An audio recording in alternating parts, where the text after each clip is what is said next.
Second வீக்ல வந்து முடிவு தெரிய வரும் அப்படின்னு நான் நம்புறேன். சரிங்களா?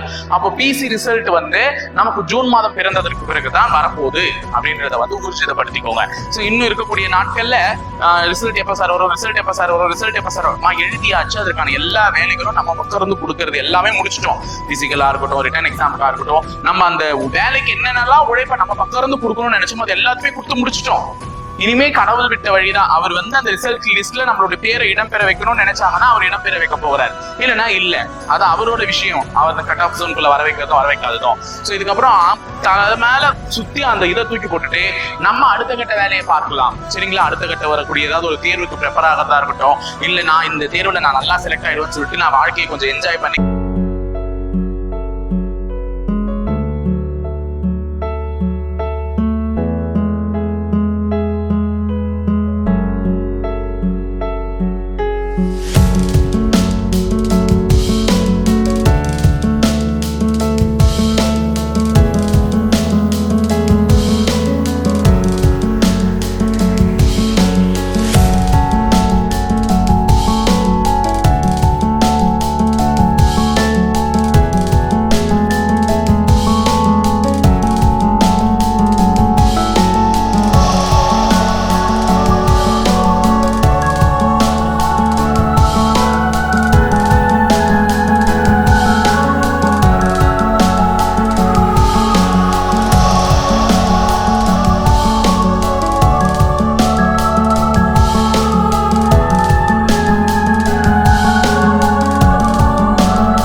அதே மாதிரி டிஎன்யூஎஸ்ஆர்பி போர்டும் செய்யற இந்த விஷயத்தெல்லாம் கன்சிடரேஷன் எடுத்துக்கிட்டு எத்தனை மாணவர்களுடைய வாழ்க்கை இங்க கேள்விக்குறியா நின்றுகிட்டு இருக்குன்றதை பார்த்துட்டு இந்த வழக்கையும் சரி எஸ்ஐ வழக்கையும் சரி அதிவிரைவில் அவங்க முடிக்கிற மாதிரியான ப்ராசஸ் எடுத்துட்டு வந்தாங்கன்னா இதை விட வந்து மாணவர்கள் வந்து டிஎன்யூஎஸ்ஆர்பி போர்டுக்கு கடமைப்பட்டவங்களா இருக்க முடியாது.